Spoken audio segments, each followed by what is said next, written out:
Story 1. So, obviously, deceased loved ones and important former teachers. When I was in 7th grade, I had a really hard time. I had just come off a year where I either had no friends or they pretended to be my friends and cruelly mocked me behind my back. I had zero self-esteem left and really hated myself. I also joined the high school musical because they needed people who looked like kids compared to the high schoolers. Unfortunately, the only other middle schoolers to join were the girls who had been the meanest to me. One day, just before or after rehearsal, I sat in a corner trying not to cry when a 9th grader I barely knew the name of sat down next to me and asked what was wrong. "Nobody likes me," I said. "I don't have any friends." Very firmly, she responded, "You have me. It is perhaps the kindest thing anyone has ever done for me, let alone a 15-year-old girl." I still cry when I remember how much it meant and what a difference it made in the course of my life. Story 2.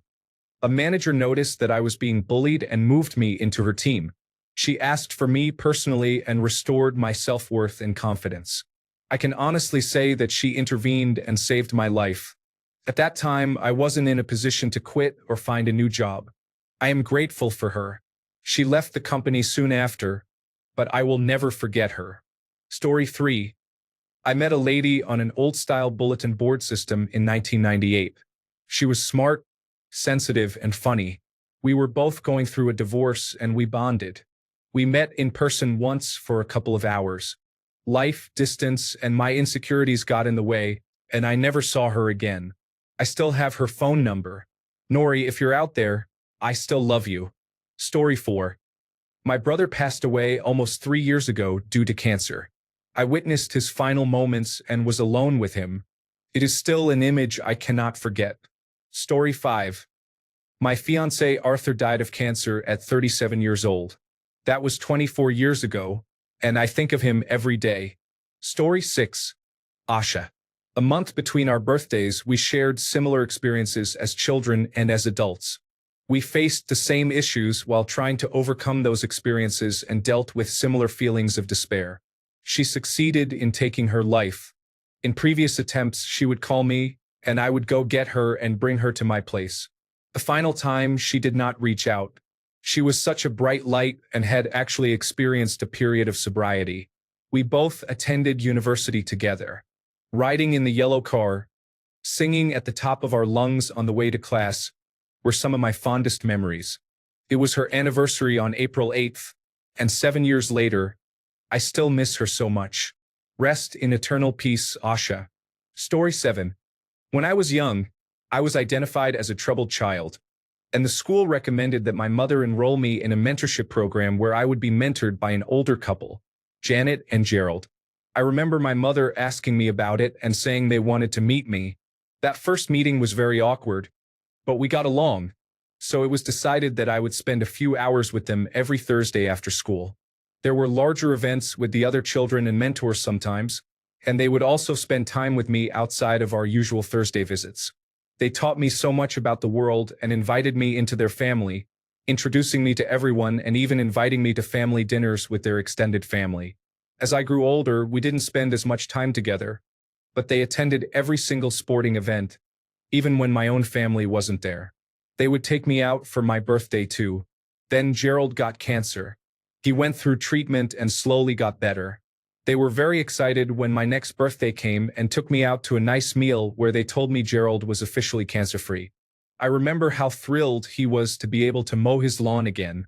A few weeks after that, I was sitting in my room when my little brother said there was a blonde girl at the door for me. When I went to the door, it was Janet and Gerald's granddaughter. I immediately asked her what had happened, as her showing up at my house was so strange. Gerald had a heart attack and passed away. She sat on the front porch of my house and held me while I cried about her grandfather dying for over an hour. Once I calmed down, she told me that she hadn't told Janet where she was going, and that their whole family was at her house, that I was her family too and I needed to be there as well. So I went with her. When we got to their house, I broke down again, and one of Janet and Gerald's sons took me aside and sat with me until I regained my composure. Then I went in and sat and talked with Janet as if nothing was wrong. That day, I was as much a member of their family as anyone else. My grandparents took me to the funeral, and I realized how much they really did for me, as my grandfather thanked them for all they had done for me with tears in his eyes. After that, Janet got dementia and began a slow downward spiral, eventually passing away on the same day of the year as Gerald, just 5 years later. I had actually just dropped out of college and had my girlfriend move away around the same time, leading to the darkest period of my life. Now, with my grandfather passed from cancer and my grandmother in a memory care home with Alzheimer's disease, I realized that even in their deaths, Janet and Gerald were preparing me for my future, even if it wasn't intentional. I can never repay them for all they did for me, but they are the two greatest people I have ever known, and I hope to be half the person they were. One specific thing that stuck with me was when Gerald told me it was better to be early and have to wait than to be late and miss the whole thing after I complained about waiting once. I'm now chronically early to just about everything. Story 8. My mother and my oldest sister are both out of my life. Sometimes, it hurts to think I will never hear their laughter again, but I remind myself how often that laughter was at my expense. They are both stuck, unable and unwilling to grow, mature, or change. It pains me to think of the relationship I desire, but it would hurt more to go back and expect something they are entirely incapable of providing. Story 9. A social worker from my childhood named Wendy Patterson played a significant role in my life. When I was 5 years old, both of my parents were arrested and went to prison. At that time, my grandmother, my mother's mother, took custody of my older sister, who was 10, and my newborn brother. I am not sure why she took custody because, to be honest, she did not even like us. I believe she had a deep-seated resentment toward my father, which I cannot explain, as my dad did more for her accidentally than her own sons ever did on purpose. Regardless, she was abusive in every way except sexually. She would hide the mail my dad sent for us, telling us he forgot about us and that we would never see him again. She even tried to convince my little brother, who was just a baby, that his name was Eddie and not Michael, and that my aunt, who had abandoned her own child, was his mother. She would force me to stay awake for days so she could drag me to doctors and have them conduct various tests and studies on me in hopes that a doctor would prescribe medication to sedate me completely at the age of 5. Her claims that I was a problem child led to having a social worker, Wendy Patterson. My sister was 10, very closed off, and just went with the flow, but I was determined to get back to my dad. One day, my social worker noticed that I tiptoed around certain questions when speaking about my grandmother. By her next visit, she was able to take me out of the house alone to the Youth Advocate Center, where she would ask me questions weekly. During one of those visits, I told her everything. Wendy Patterson was the only one who believed me and went out of her way to do the right thing. Once my father was released, she advocated for him to regain his rights, which my grandmother viciously tried to strip away from him. My dad got his life together and went on to raise us 3 kids by himself as a single father. My mother got out of jail, left, and never looked back. I will never forget Ms. Wendy Patterson or the peace and comfort she brought me during one of the most confusing and scary times of my childhood when I felt the most alone. Thank you, Wendy, wherever you are. Story 10. My best friend was shot and killed in November 2014, during our senior year. He was only 17 and planned on joining the Navy after high school, with the aspiration of becoming a firefighter. I think about him every moment of every day. I miss you, brother. Story 11. My ex, Dominique, was amazing. She gave me everything she could offer, and we loved deeply. However, I started to think with my desires and pursued another girl. I had fun for a while, but that excitement faded quickly. I regret ruining things with Dominique every day. I genuinely wish her the best and love her dearly. Part of me is happy she has found someone else. I want her to be happy. Yet, another part of me feels guilty that I will never be seen the same way in her eyes again, all for someone named Laura. Dominique, I will always love you. Story 12. My little brother. The funny thing is, he never existed.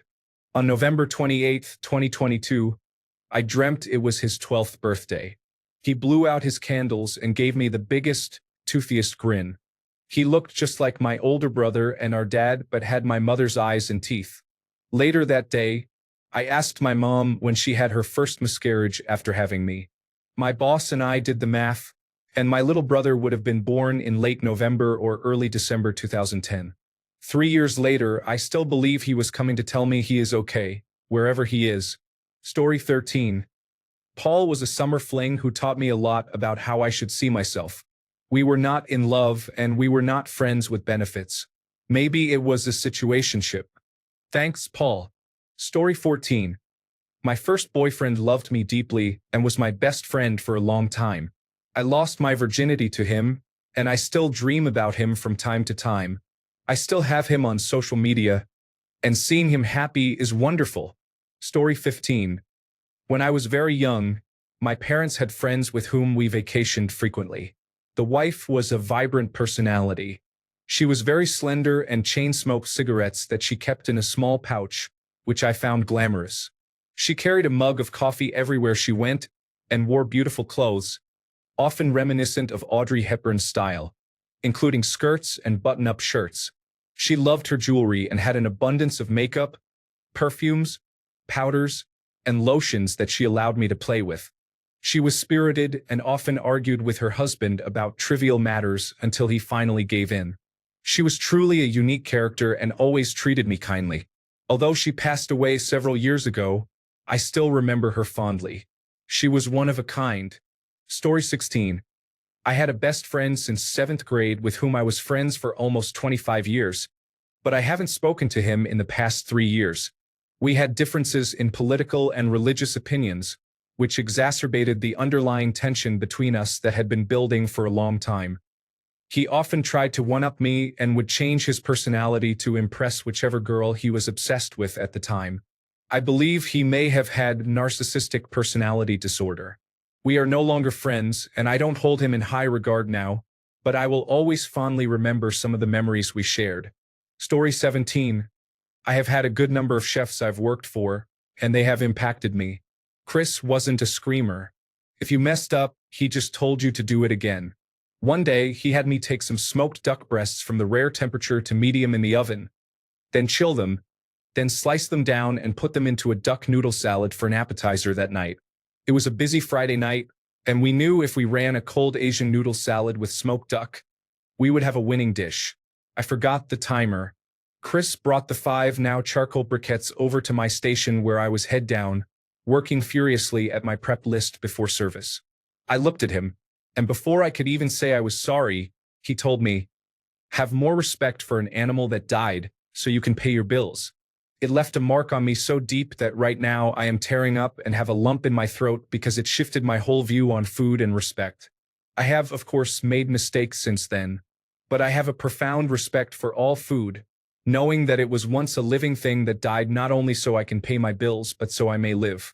Chris left me with many other important lessons that I carry with me, and honestly, I think about those times quite often. I find myself telling my younger cooks this story and others, hoping that they might learn from me and take it to heart as I have. Story 18. Michelle was the most beautiful, kind, and unique person, and she touched my life in a deep and meaningful way. She passed away due to pancreatic cancer. I love you, Michelle. Story 19.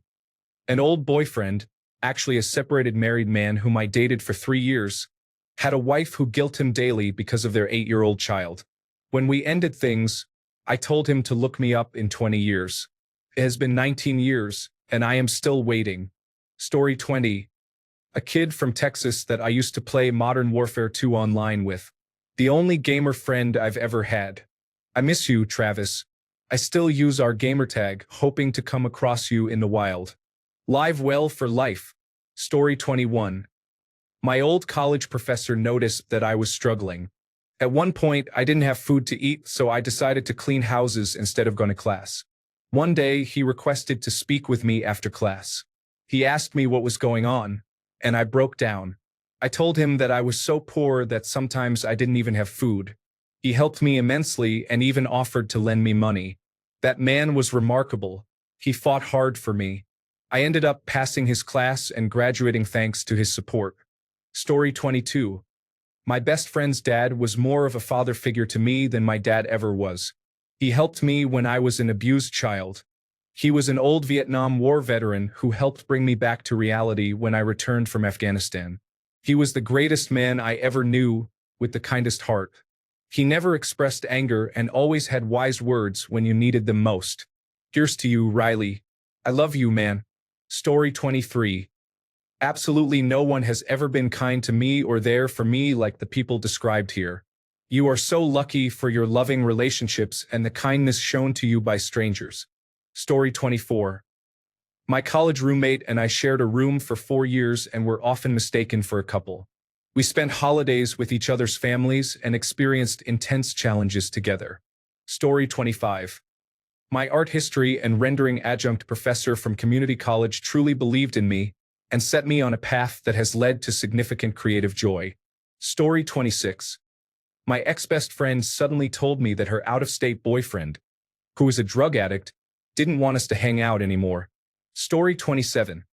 My life drawing teacher, Jim Nastasia, helped me as an artist and gave me invaluable advice. Even though I hadn't seen him in a long time, I was devastated when I found out he had died.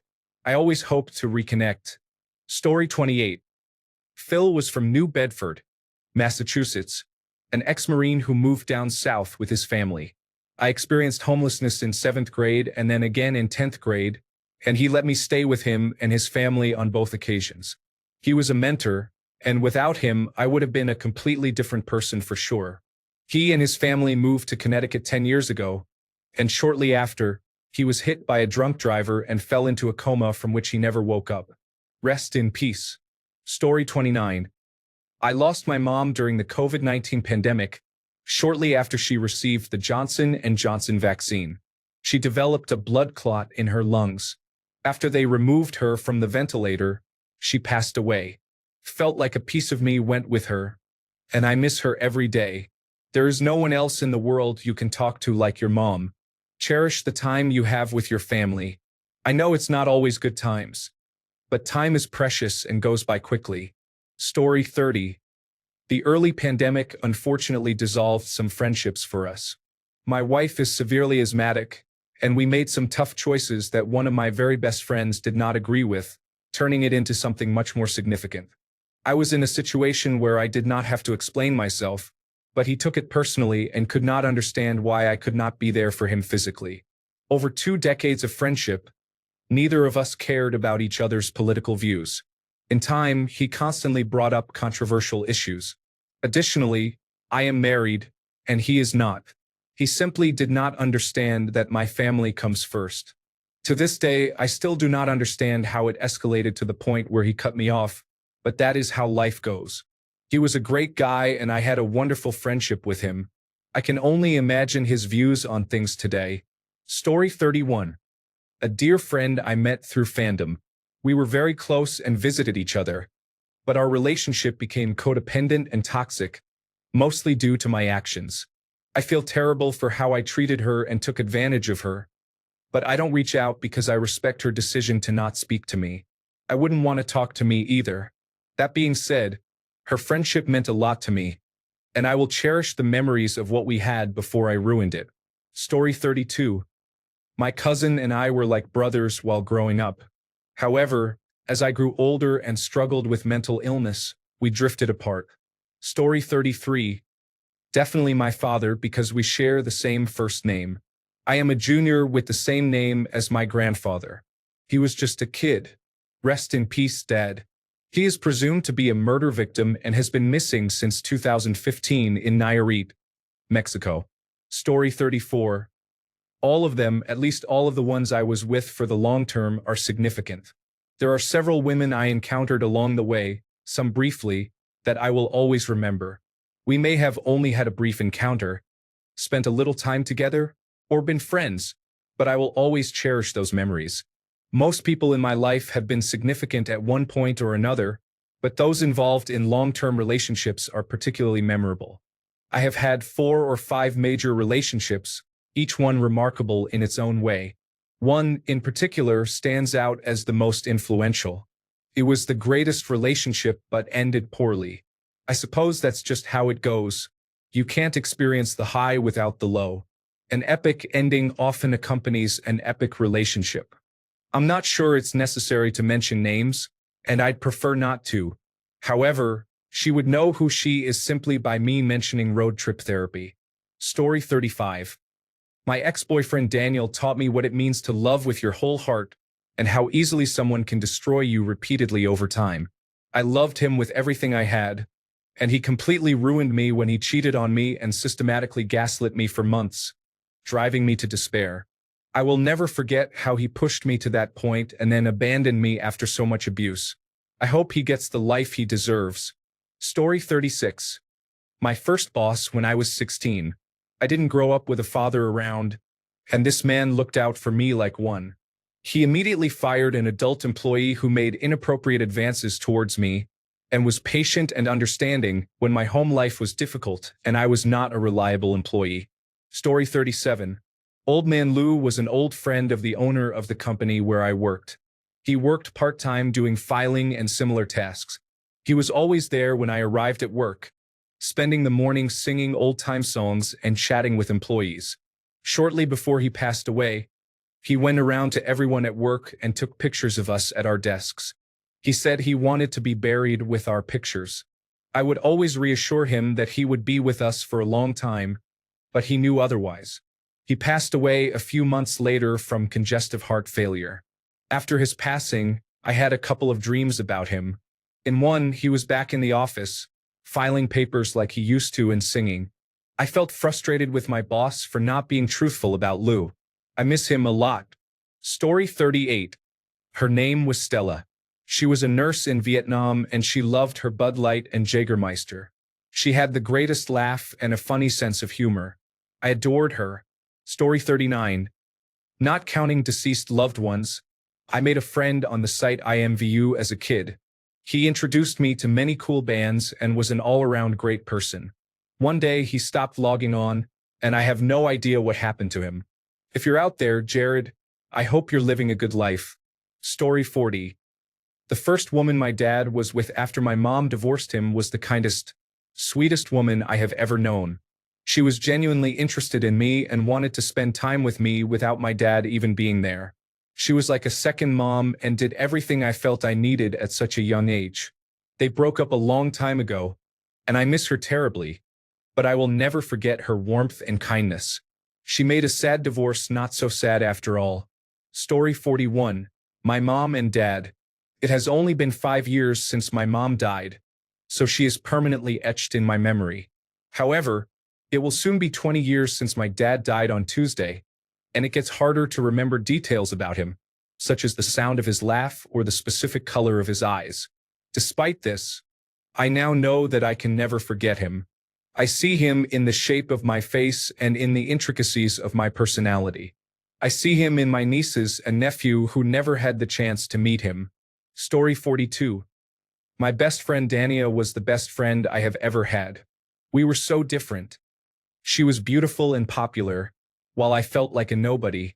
We met through horse riding, and we were inseparable and had so much fun. I've never had a friend quite like her. She has gone on to do incredible things, married a wonderful man, and I bet she doesn't even remember me. I miss her and still consider her my best friend, even though I haven't seen her for over 10 years. Story 43. My mother had a significant impact on my life, and although she is no longer in it, the effects of her behavior, particularly the childhood trauma, still linger and shape my everyday experiences. I am working through this, but I will never forget the mark she left on me. Story 44. Anita knew a week in advance that she was going to die. She called me, and I told her she was being ridiculous. She had an aneurysm in her late 40s. How did she know, and why didn't she see a doctor? I feel terrible for not taking her seriously. Story 45. My first therapist and most of my therapists have been wonderful. I have been fortunate in finding truly caring professionals. Story 46. Shane, my son's best friend, is such a great kid. We will never understand why he is gone, but I hope he is watching over Matt, keeping him safe and out of trouble. Thinking of you and missing you always. Story 47. My nanny. No matter how difficult things were in my life or in the world, she always found ways to make me laugh and feel loved. A family member who had COVID-19 and believed the vaccines were a conspiracy visited her and made her sick. exacerbating her chronic obstructive pulmonary disease. She lived across the ocean from me. I never got to say goodbye. Story 48. My high school English teacher was amazing and helped me through my diagnosis of schizophrenia. Whenever I had trouble, she encouraged me to go to her classroom and unwind. She truly was an incredible person. Story 49. My sister passed away in 2015, and my mom and dad passed away in 1990 and 1997. I miss them all so much. Story 50. A man named Sam was a deputy for my uncle and a friend of my mother in a small conservative town in the 1990s. I always went my own way, which often conflicted with what my mother wanted me to do. I knew I would be all right, and so did Sam. Even when I was caught with a small amount of marijuana or skipped the occasional class, he understood that these were not indicative of my future but rather typical challenges for kids like me. My parents overreacted once, and I almost started believing them, that I was a failure and would not amount to anything. But Sam saw things differently and supported me. He listened patiently, reminded me of who I was, and honestly saved me from the fate of many of my peers, becoming pregnant right out of high school and divorced by the time I would have graduated. Thanks to him simply listening and treating me as an adult with agency, I avoided that path. Things did not work out well for Sam. He faced a lot of sadness and loss. I wish I could return the favor, and this serves as a reminder that I need to try harder to do so. At the very least, I want to tell him thank you if I can find him. I owe him much more than that. Story 51. All of them, the only people I don't remember are those I was around during my formative years who weren't necessarily friends. Other than that, I remember them all. I have a long list of people who are no longer in my daily life for any number of reasons, but they are not worth forgetting. Story 52. Not a person, but a human-like dog. Her name was Jasmine. She used to protect me and my brother when we were toddlers. I don't have many memories with her, but I remember her coming into my room at night to protect me. I miss her so much. I recently saw a home video of her and cried a lot. When I pass away, I want to be able to see her again. She was truly amazing. Story 53. My friend Ryan in high school was my introduction to a friend group when I really needed one. Years later, I heard he overdosed. It is a shame what people allow drugs to do to them. Story 54. There was a girl named Casey in elementary school, and we were best friends for years.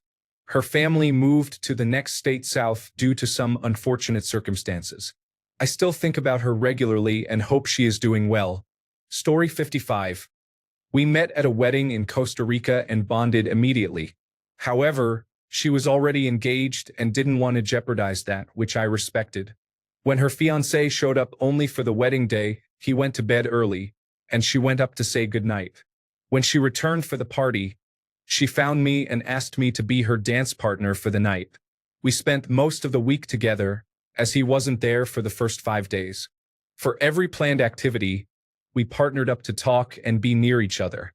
My friends jokingly gave me a hard time about not spending time with them. We never had anything physical, but I do wonder what life would have been like if I had met her before she met her then fiancé, who treated her poorly in my opinion. Story 56. Aside from loved ones, I will always remember Danny. Danny was a 12-year-old boy who lived in a house across the street from my apartment complex. Every day when I came home from work in the afternoon, he would come out of his house and join me as I walked my dog. His mother was a single parent, and I could tell he was in need of a father figure or older brother. So we would walk my dog together. He would tell me about school, his favorite Saturday Night Live and Mad TV skits, and how much he loved the Wild Wild West movie and the Phantom Menace. He was a good kid. I hope he is doing well. Story 57. My best friend of 7 years used to be close to me until I decided not to attend school one day because I was sick. That was when he met someone I had just met at the start of the year. I assume he talked to this person because he was someone I knew.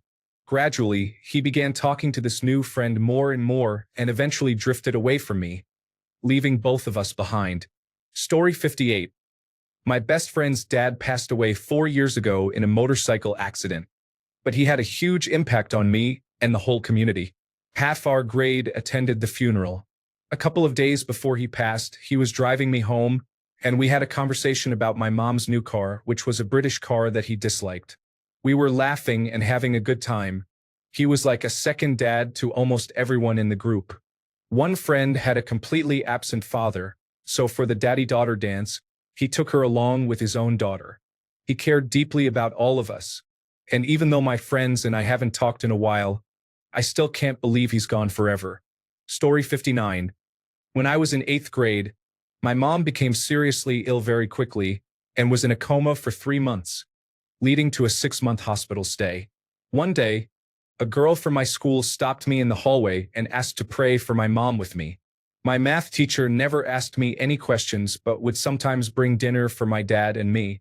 My dad worked a lot, but we never missed a day visiting my mom in the hospital. I don't know if I ever thanked my teacher. I was a troubled and bitter middle schooler. She has probably passed away by now, but I will never forget her kindness. Story 60. My first girlfriend and second girlfriend sometimes experienced changes in their moods. At times I was their boyfriend and at other times I was not. They struggled with bipolar disorder. Story 61.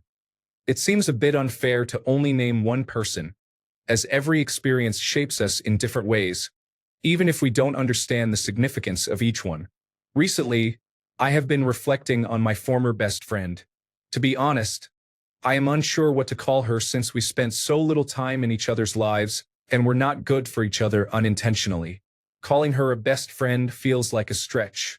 Regardless, even though I am still grieving the situation because it ended relatively recently, I am certain it became a core memory. The entire experience inadvertently provided several life lessons I should have learned years ago, offering more insight than numerous therapy sessions ever did.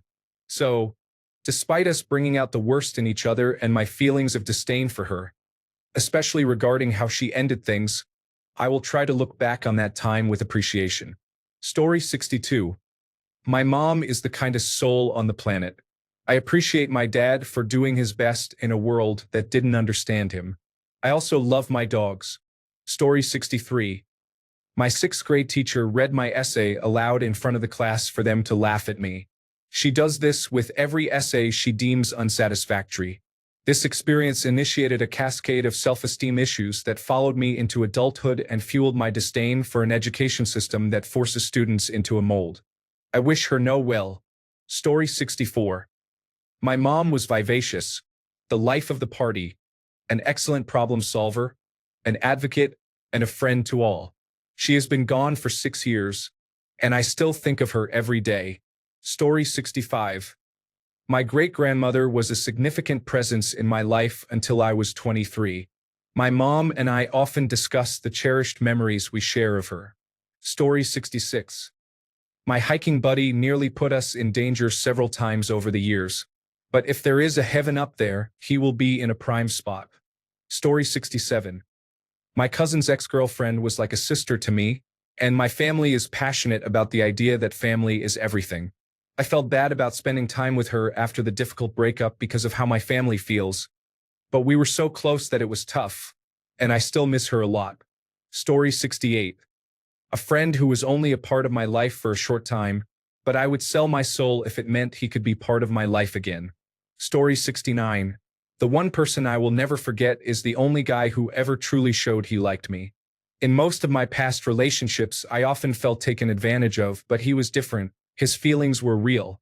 We did not part on the best terms, and we are no longer in the same country, but I genuinely hope he finds happiness in life.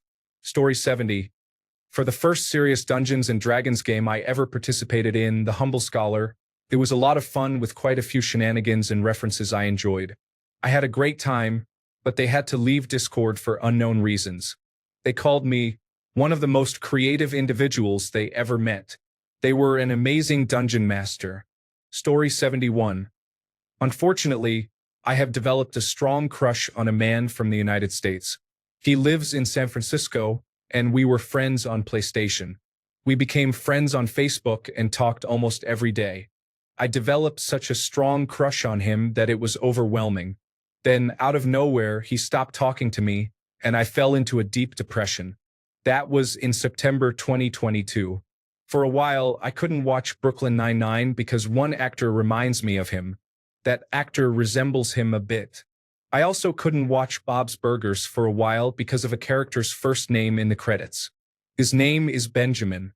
Bob's Burgers is currently my favorite comfort show, and it runs almost every day on my TV.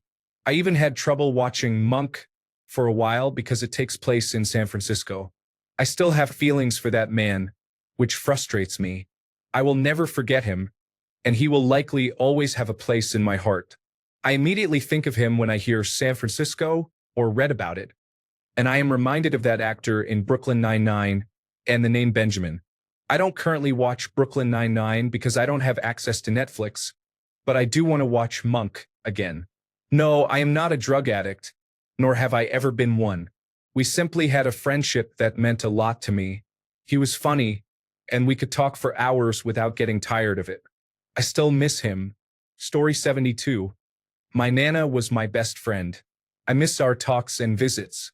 She was truly an amazing person, so hardworking and positive. The world is much darker without her in it. I feel like her spirit stays close to me. Sometimes, I see cardinals in random places that remind me of her. Every now and then, when I walk my dog, the wind picks up leaves and blows them in our direction, making me feel like my Nana's spirit is trying to play with my dog. Story 73. All deceased loved ones aside, there was a girl I knew at university. We were friends and worked together in the student association. I thought she was really funny and kind, and I enjoyed hanging out with her.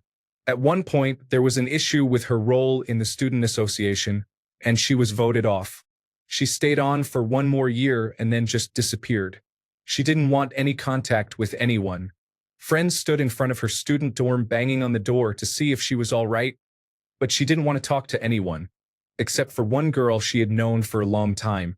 Every so often, this girl gave us an update on how she was doing. I haven't seen that friend since. I think she had a burnout or something and was just fed up with everyone associated with university. I didn't vote her off. I don't even know if she eventually graduated. It's been 20 years, and sometimes I still think of her. She's not on social media or any networking sites. She probably got married and has a different last name. I lost touch with that one girl because I didn't really know her that well, and I graduated shortly after. So I have no idea what happened to her. Another very dear friend of mine experienced something similar. So maybe it's just me? She stopped texting back and didn't want to talk to anyone. We were really good friends, and this was only a few years after the first friend dropped off the face of the earth.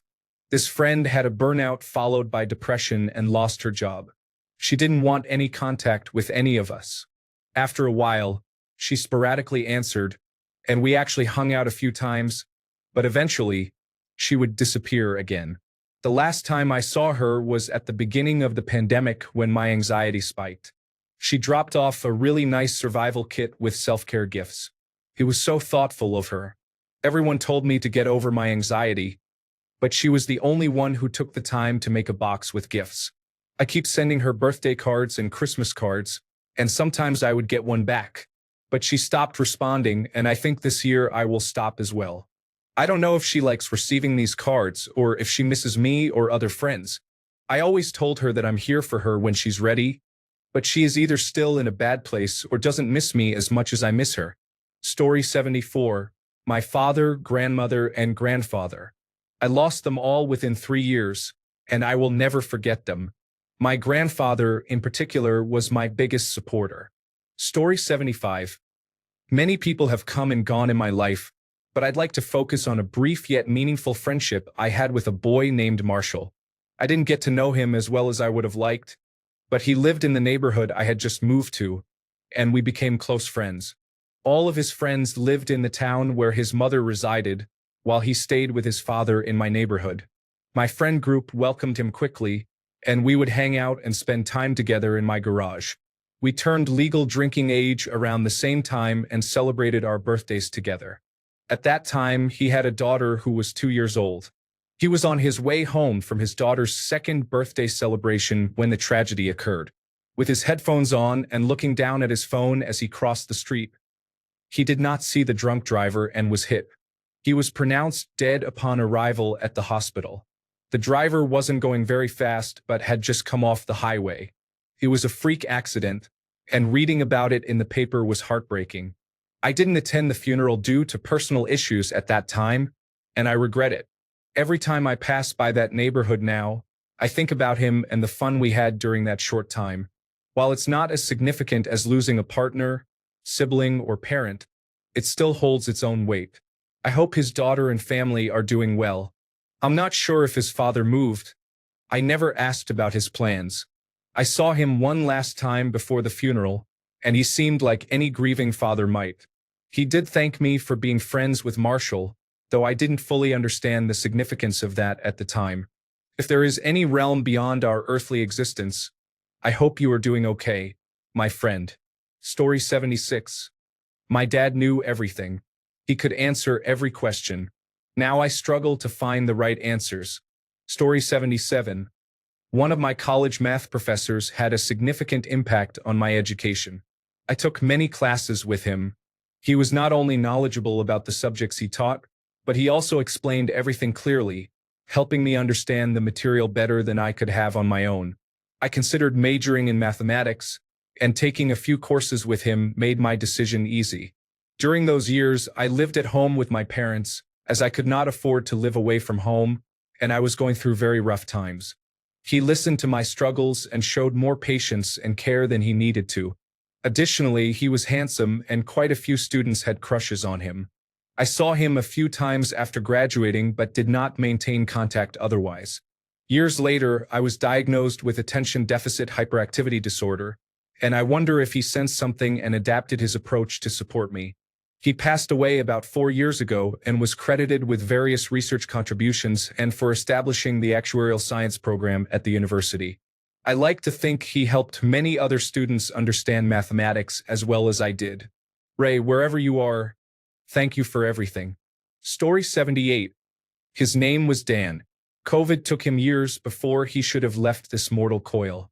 He was the one who finally made me fly straight, as I was an aimless delinquent in my teens.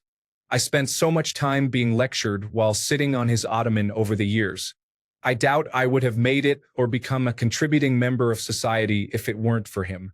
I miss him so much and am glad I got to tell him what he meant to me and how important he was before he left. Story 79. There are 2 or 3 people I will never forget because they were difficult individuals who left scars on my heart and mind. However, one person taught me the most about strength and important lessons regarding communication, being present for others, and understanding what truly matters to me.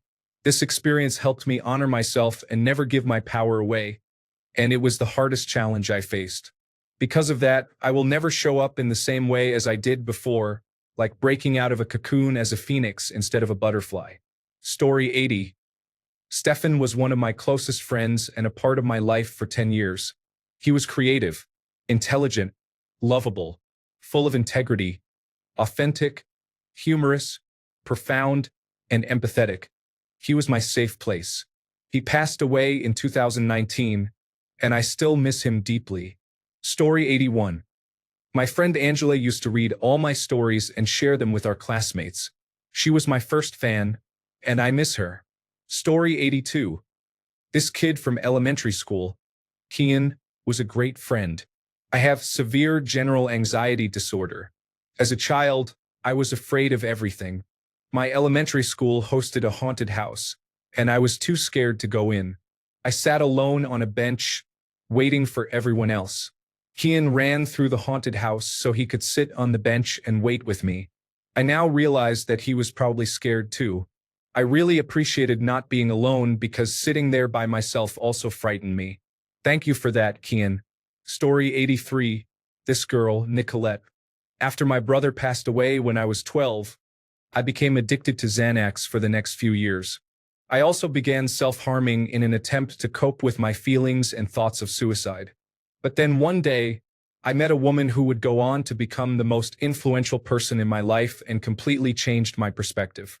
She would never take credit for it, and she definitely sees things differently than I do, but I truly owe her my life and more. My biggest regret is that I broke off our relationship while going through Xanax withdrawals. I said some very hurtful things then, and I don't think she would ever forgive me. Regardless, I can't forget her. Trust me, I really tried. Story 84. My hockey coaches when I was 12 to 14 were a father and son who were just regular guys wanting to share their love and knowledge of the game. The son, Mike, taught me how to skate better, perform crossovers, and when to stand up for myself. They ignited the grit within me to not only play better but also to confront bullies and navigate through life. They eventually stopped coaching due to overly competitive hockey parents, and we lost contact, but I remember them very fondly. Story 85. Aside from the obvious deceased relatives and friends, it will take a long time to forget about my physics teacher. He was a wonderful person. Story 86. An old dear friend, he saved me and I saved him. Unfortunately, neither of us could afford the weight of attachment. Story 87. Ronald, I think about you every day. I hope you are doing well wherever you are. I hope you are happy, healthy, and wiser as the years pass. Story 88. The obvious answers are my father and grandmother, who raised me and were the center of my world, and who I will miss until the day I die. To be a bit less predictable, I will choose my best friend from college. I am not very social or good with people, so the deep friendship we developed was a new and wonderful experience for me in my early adulthood. She still lives in a nearby city, and I wonder if we will ever run into each other someday. Story 89. My middle school guidance counselor helped me immensely during a challenging 3 years. She was sweet, and when I asked her to sign my annual, she simply wrote, "I like you," and winked at me. Story 90. My high school chorus teacher, Mr. Vaughn, let me sing a solo at the mall in our area. I was so nervous, but he always pushed us to be brave. After that performance, I was offered a position in the elite magnet program by a random passerby. It forever changed my approach to overcoming fear.